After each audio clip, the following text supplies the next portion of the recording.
Namek Atlanta, welcome to our latest episode of Coffee Talk, and we are privileged to have Ms. Johnita D with us today. Now, Johnita is the Executive Vice President and Chief Diversity, Equity, and Inclusion Officer over at CNN and TNT Sports. Johnita, welcome. It's my pleasure to be here, Charles. Oh, listen, to be here. So first of all, let's say where be here is, right? Because normally we're on a Teams call, no background except our personal. We have the privilege of being in Ted Turner's office. I mean, there's a lot of history in here. There's a lot of energy, that said, hey, this is where a lot of the magic happened. Give us a little bit about this place, if you could. Oh my goodness. Well, it's an honor for me as well to be here. Oh, you put the work in. You put the work in. You put the work in. Just think about it. Think about what a visionary Ted Turner was in founding CNN 44 years ago. I mean, you just feel, as you said, all of that history and energy and inspiration on your shoulders and your commitment to telling stories that make a difference in the world. And so I'm just thrilled that we're able to have a conversation in this kind of environment. So, when you start talking about history and shoulders on the world, I'm starting to think about your career and first of all, I didn't even realize that you were an attorney. So when I get the opportunity to start doing a little bit of research and find out, Right. I've known you, I've seen you talk. There were certain things that I didn't know that when I finally read up, I said, oh my God, I didn't realize this. I mean, you're going to go into it. We're going to talk a little bit about this incredible photo here. We're going to talk about your parents, et cetera, and how that helped, Yes. I guess inspire you. But I want to start with you telling individuals, what was your career journey and how did it help shape you today for the role that you have today? Oh my goodness. Well, and I will try and keep it brief because I have been here at this company, which used to be called Turner Broadcasting. Mm-hmm. Now it's called Warner Brothers Discovery, a part of Warner Brothers Discovery. I've been here for 21 years and I started as a media attorney. So yes, I am a lawyer by trade, but when I went to law school, I never thought that I would practice as what I would call a traditional attorney in terms of a corporate lawyer or an employment lawyer or a criminal justice attorney or anything like that. I really, I viewed the law as an opportunity to enact social change. That was the model that I saw from my father, who is a civil rights attorney. He calls himself a freedom lawyer. He was involved in the civil rights movement with my mom in the 1960s. He actually represented Dr. Martin Luther King in St. Augustine, Florida. There's some stories about that, but we won't go into all that right now. And so, as I said, I really viewed law as an opportunity to contribute to social change, but really being a First Amendment attorney, I knew it was a way to give voice to others and to ensure that the public and that the media had the opportunity to shed light on stories and tell stories and share information that could help shape our society. So that's really been my interest in terms of law, but I didn't study, and as I said, I didn't intend to go to law school originally, but I studied psychology, and I studied social psychology specifically. And again, it's that connection to studying intergroup relations and social change theory and race relations. I mean, that's just really been a part of who I am, trying to understand how we can all learn from each other and love each other and get along with each other.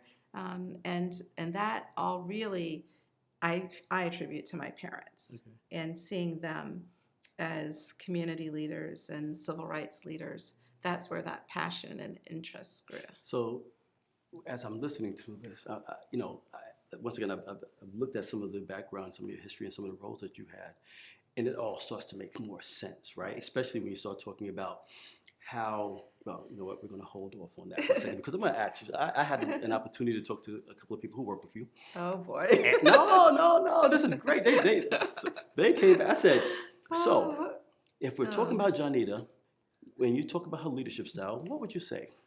And the person said, well, she is an incredible servant leader. She doesn't use the word servant leader. She's around it, but that's what it really boiled down to. You were so giving of yourself and to others, sponsoring, etc. Do you agree with that, A?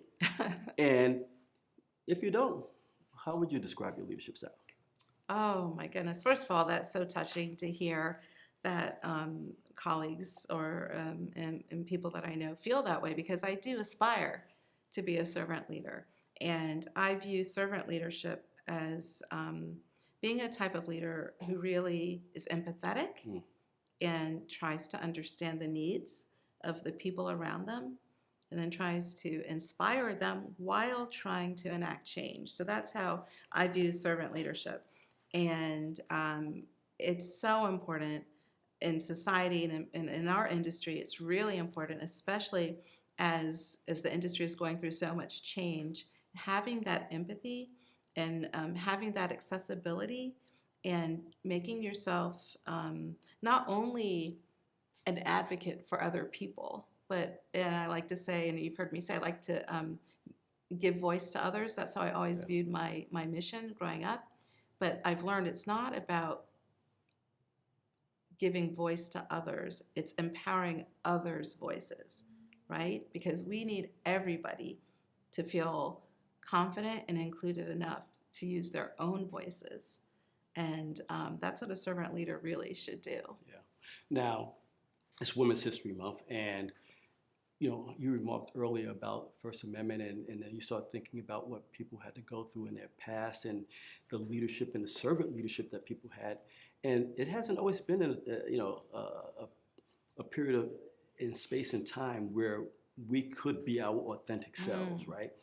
And so I could only imagine some of the conversations around your dinner table when you're discussing a picture like this. Oh, boy. Right? Because can you give us a little bit more context to this? Because that is powerful. And what's even more powerful about it is who this person is. Oh, yes. So I will share. This is my mom, the late Patricia Stevens Dew. I feel very privileged to have both my dad's name. I'm Johnita. My mom's name is Patricia, so I'm Johnita Patricia Dew. So you'll notice sometimes on bios or, when I'm speaking, it's Johnita P. Dew, because I always want to have my mom's name represented because of the lady that she was. I mean, look at her. Fierce woman. Are you zoomed in on this? Fierce woman who took no prisoners and was determined to fight for our rights as African Americans. And she led the first jail-in of the nation during the Civil Rights Movement. As a 20-year-old college student in Tallahassee, Florida, she was a FAMU student, so I have to throw that in there. HBCU, and as I said, she's fierce and really inspired not only the students around her, but she's inspired generations since then. And something that she said that was always so important was that stories live forever, storytellers don't. So listen to the storytellers while you can. And we are all storytellers. That's what our industry is. And so it's our responsibility to make sure we're telling stories that make a difference in society, that will resonate with people and change lives and inspire people as well. Yeah. And so I keep that picture in my office to remind myself, for those days we feel like being on our knees and just making sure that we are representing and advocating for others. And so it's very special to me. I don't even think Mom was aware of that photo before she died. The Florida Archives found it for us and gave it to us. I mean, there are a lot of other pictures of my mother in action, but this one is just that's powerful. This is really powerful. And my dad loves this picture. He's just like, that determination, that determined look on her face is what we all need to carry with ourselves, right? When we need to feel inspired, just think about all the shoulders and all the knees that were, that have been knelt and bent for our rights. And so we have to definitely make sure that we're doing what we can do to continue that cause. A lot of times people, right now, if we took a frame of where we are today in society, DE&I, and I want to remove CNN from this. I want this, from a different perspective. Right? People don't understand what individuals had to go through when we start talking about integrity, when we start talking about inclusion and equity. That's right. We can focus on the diversity side, right? And say, okay, hey, but when you start looking at it and saying, how are we inclusive? How is there integrity in there? How is it equitable? And right now, it seems like we're under attack for these themes, for these thoughts in terms of how we think about business and programs, whether it be school, et cetera, should run. You know, there's a person who said, we're not looking for a handout, we're looking for a hand up, right? There's a difference. I don't want somebody to give me something, I want to earn it, right? But when we look at the state of DE&I today, what's your impression right now? What could we be doing better? Once again, divorcing it from CNN, but just looking at it from a person who is accomplished and says, hey, I have a view on it. Listen, yes, DEI has been under attack recently, but also in various incarnations over the years. And the thing that will ultimately make DEI efforts successful is just reinforcing that diversity encompasses everybody. Yeah. And diversity isn't just relating to one particular race or ethnicity or gender or sexual orientation or socioeconomic status or geography. It's all of those things.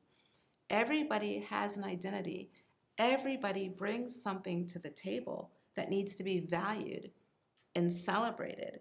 And I do feel as long as those of us who are DEI leaders and practitioners are in charge of our messaging and our narrative, right, of our storytelling, that it's going to be successful, because we all need each other. We all need to learn from each other. We all need to understand each other. We don't always need to agree with each other, but we all need to understand each other. And we need to listen to each other, and we need to hear what other people say. So when you look at division in society, whether it's political perspective or anything else, if we just give ourselves a chance to listen to each other and to hear each other, we're going to be successful, because we need every identity and every perspective in our lives. That's what makes society so rich. Yeah. And that's why, tying it back to being a First Amendment attorney, you want to advance diverse perspectives. You want to create that society of ideas and that exchange of ideas. That's what democracy is about. So DEI is going to be successful. I'm convinced of it. You have a responsibility within your own role on making sure that representation matters in-house in terms of in CNN, as well as when you start looking at some of the personalities that are on air and how not just black, white, Latino, et cetera, are represented on air. Talk to me a little bit about that, because you just mentioned that in terms of this is what, from your vision, from your ethos, that, hey, this is how I think it should be, but you also have a responsibility to do that. What are you doing to ensure that that happens? I like the way you said it. We have a responsibility, and our responsibility first and foremost is to our employees, and then obviously we have a responsibility to our audiences. And so of course we need to be reflective of those audiences behind the scenes. We like to couch our DI efforts as across all screens and behind the scenes, right? So we want to ensure that we're focused on creating an opportunity for employees who are behind the scenes as it relates to the stories that are told, which stories are selected, how the stories are told, and who's telling those stories, right?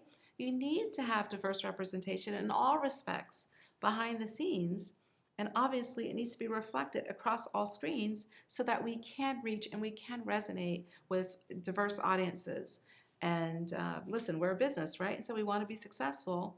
But as journalists and as a sports media company, we also want to make sure we're telling stories that will resonate with our audiences and that are authentic reflections of who we are as a society. And so that's why we focus not just in terms of the talent, but also behind the scenes. Yeah. Wonderful.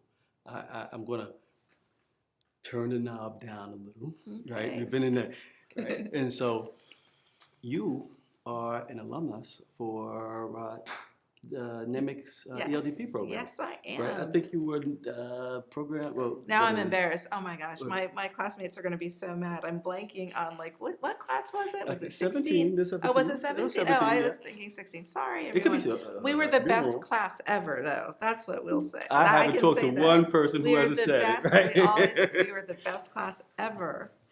Yeah. So what did that program do for you? What makes that program special? Oh my goodness. in my DEI role, I'd had the opportunity for years, as I should, right, to nominate people for development opportunities because you want to give your employees the opportunity for development and exposure. So it's always my pleasure to be able to nominate colleagues for the NAMIC ELDP program. And then one day it hit me. I'm like, oh my goodness, I should apply myself. I want to grow, and I also want to experience what NAMIC has to offer. Mhm. And so I was selected, and that program came into my life. And you'll hear, I think, honestly, when you talk to most alum, I'm certain many people say that. That program came into my life, my professional and personal life, at the time I needed it the most. I've heard it. It reaffirms who you are. It makes you believe in yourself and in your potential, and it exposes you to so many brilliant colleagues across the board, at different companies in the industry. And so I'll never forget that experience. I'm so grateful for it. I'm so grateful for the intention and care around the curriculum and just even the networking. I mean, seriously, it's an opportunity of a lifetime, and I'm glad that we're all able to continue to support it. And I encourage anybody watching, if you have not applied, please apply to participate because it's really, really impactful. So I'm getting close. I'm going to get you out of here on two more sets of questions, right? First one is when we start talking about networking, right? I'm a big advocate of networking. Yes, you are. Yeah, I know, right? Charles is everywhere. Like. Well, there was a time in my life where I shut certain things down. Said, oh, I'm not going to be. But a period happened where I needed my network, and I hadn't developed it in the region that I moved to, which is Atlanta. Okay. And it was a negative impact. And I said, that's never going to happen again. And so, yeah, I may have gone a little overboard. Listen, I'm sorry. I can't, it's like dissonant here thinking of you saying that you were not a networker when you first. Well, no, I was a some point. network. I just shut it down a little, You toned it down a bit. Yeah. No, you are incredible and an inspiration to others. I am not naturally, this may sound surprising, but I'm not naturally a networker. I try to have people around me on my team and others around me that are great networkers because I know that that's not one of my strengths, and it's not because I don't like people.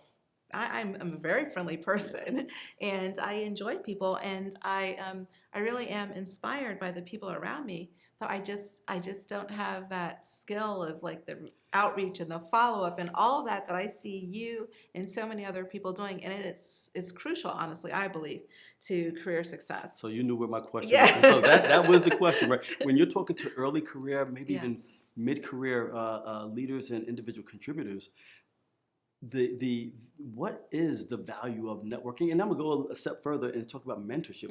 Should they go and seek mentors? Do they have Yes. one, multiple? Yes. Okay. So I do feel, especially if you're not a good networker, you certainly need mentors because you need to be able to reach out to people who can offer that guidance and sometimes give you frank talks, candid feedback, conversations. That's really important.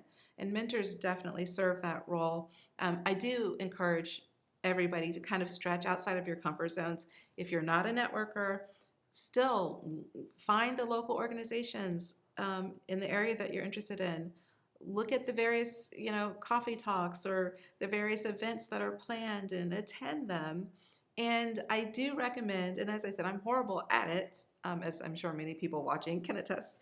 But I do recommend just making sure that you stay in touch with those connections, because what we all know, and it's historical, right? Especially in our professional lives, like contacts make a huge difference in terms of opportunity, in terms of whether, even if you apply for something, whether you're really seriously considered. Sadly, people talk about meritocracy, but contacts and connections play a large part in that. And so I do encourage everybody to network and then really seek out mentors. Seek out mentors who maybe are not even like you or mentors who are from different departments or teams. Sometimes that's even more rewarding because you get to learn more and honestly, you get to look at things from a fresh perspective. So I do highly recommend both. So I'm going to get you out of here on this one. Yes. when all is said and done career-wise, Yeah. and you get to go in and travel and do Oh all the great my and wonderful goodness. things that, current career may not allow you to do at the level you want to do Oh it my at, goodness. or I won't say level, the frequency, Yes. how do you want to be remembered? Oh my goodness, how do I want to be remembered? Well, listen, I'm working hard with my father to make sure his legacy is recognized. He will be turning 90 this year. And as I said, he's a freedom lawyer, brilliant man, I'm telling you. And I've seen through his eyes how important it is to know that your impact has, and that I guess the things you've done in life and the things you've tried to do in life have made an impact on others. And I'm telling you, there was a session honoring Dad a few weeks ago where all of these people who were part of this University of Florida oral history project, ranging from people in their late teens to like 70 or 80-year-olds, were telling Dad like the impact he had made on them, that legacy. over experience. And so if one day there can be either a Zoom or in-person meeting, if people sharing that kind of feedback about me, I mean, I would be honored.